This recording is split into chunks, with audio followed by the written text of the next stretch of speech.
ಎಲ್ಲರಿಗೂ ನಮಸ್ಕಾರ. ಮನೆ ಊಟ ಚಾನಲ್ಗೆ ಸ್ವಾಗತ. ಇವತ್ತು ನಾನು ಆರೋಗ್ಯಕರವಾದ ಬಾರ್ಲಿ ಪಾಯಸವನ್ನು ಮಾಡ್ತಾ ಇದ್ದೀನಿ. ಅದಕ್ಕೆ ಬೇಕಾಗುವಂತಹ ಇಂಗ್ರೀಡಿಯೆಂಟ್ಸ್ನ ತೋರಿಸ್ತೀನಿ ನೋಡಿ. ಬಾರ್ಲಿ, ಏಲಕ್ಕಿ ಪುಡಿ, ತೆಂಗಿನಕಾಯಿ ತುರಿ, ತುಪ್ಪ, ಗೋಡಂಬಿ, ದ್ರಾಕ್ಷಿ, ಸಕ್ಕರೆ. ಈಗ ಒಂದು ಬಾಣಲೆ ಇಟ್ಕೊಂಡಿದ್ದೀನಿ. ಇದಕ್ಕೆ 4 ಸ್ಪೂನಷ್ಟು ಬಾರ್ಲಿನ ಹಾಕ್ತಾಯಿದ್ದೀನಿ. ಈ ಬಾರ್ಲಿನ ಚೆನ್ನಾಗಿ ತೊಳೆದು ಒಣಗಿಸಿರಬೇಕು. ಈ ಒಣಗಿಸಿರೋ ಬಾರ್ಲಿನ 4 ಸ್ಪೂನಷ್ಟು ಹಾಕ್ಕೊಂಡಿದ್ದೀನಿ. ಇದನ್ನು ಸ್ವಲ್ಪ ಕಲರ್ ಚೇಂಜ್ ಆಗೋವರೆಗೂ ಹುರ್ಕೋಬೇಕು. ಕಲರ್ ಸ್ವಲ್ಪ ಚೇಂಜ್ ಆದಾಗ ಗೊತ್ತಾಗುತ್ತೆ,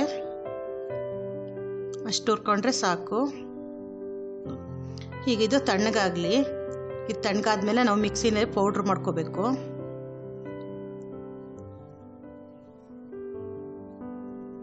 ಈಗ ತೆಂಗಿನಕಾಯಿ ಹಾಲು ತೆಗಿಬೇಕು. ಅದಕ್ಕೋಸ್ಕರ ನಾನೀಗ ತೆಂಗಿನಕಾಯಿನ ರುಬ್ಕೊಳ್ತಾ ಇದ್ದೀನಿ. ಇದು ರುಬ್ಕೊಂಡು ಹಾಲು ತೆಕ್ಕೋಬೇಕು. ಈಗ ಇದನ್ನು ರುಬ್ಕೊಳ್ಳೋಣ. ಸ್ವಲ್ಪ ನೀರು ಬೆರೆಸ್ಕೊಂಡು ರುಬ್ಕೋಬೇಕು.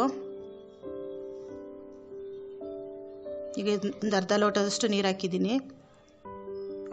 ಈಗ ರುಬ್ಬಿದ್ದಾಗಿದೆ. ಈ ಹಾಲನ್ನ ಸೋಸ್ಕೊಳ್ಳೋಣ. ಈ ಸೋಸ್ಕೊಂಡು ಹಾಲು ಮಾತ್ರ ತಗೋಬೇಕು ನಾವು.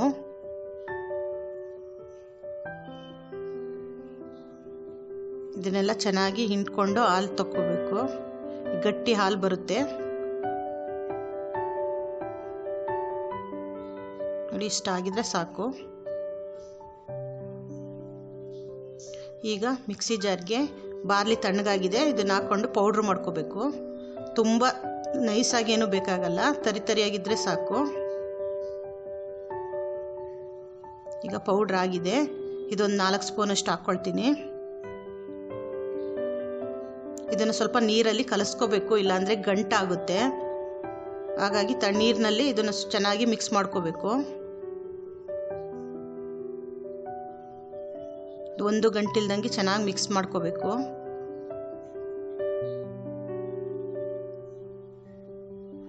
ಮಿಕ್ಸ್ ಮಾಡಿದ್ದೆಲ್ಲ ಆಗಿದೆ. ಈಗ ನಾನಿಲ್ಲಿ 2 ಸ್ಪೂನಷ್ಟು ತುಪ್ಪ ಹಾಕ್ಕೊಂಡಿದ್ದೀನಿ. ತುಪ್ಪ ಸ್ವಲ್ಪ ಬಿಸಿ ಆಗಲಿ. ಈ ಬಿಸಿಯಾಗಿರೋ ತುಪ್ಪಕ್ಕೆ ನಾನು ಸ್ವಲ್ಪ ಗೋಡಂಬಿ ಹಾಕ್ತಾ ಇದ್ದೀನಿ. ಈ ಗೋಡಂಬಿ ಸ್ವಲ್ಪ ಕೆಂಪಗಾಗಲಿ.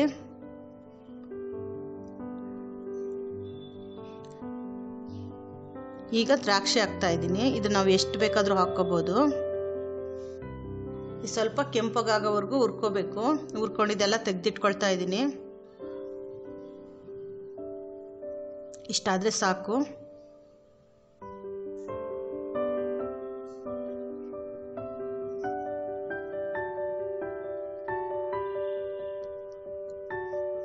ಈಗ ಒಂದು ಪಾತ್ರೆಯಲ್ಲಿ ನಾನು 2 ಲೋಟದಷ್ಟು ನೀರಿಟ್ಟಿದ್ದೀನಿ. ಈ ನೀರು ಚೆನ್ನಾಗಿ ಕುದಿಬೇಕು,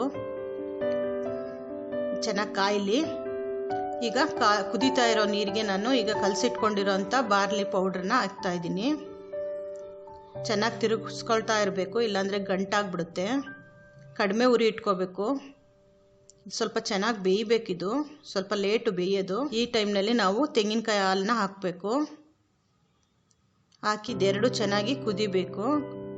ಬೇಸಿಗೆಗಾಲದಲ್ಲಿ ಈ ಪಾಯಸ ಮಾಡ್ಕೊಂಡು ಕುಡಿದ್ರೆ ದೇಹಕ್ಕೆ ತುಂಬ ತಂಪಾಗಿರುತ್ತೆ.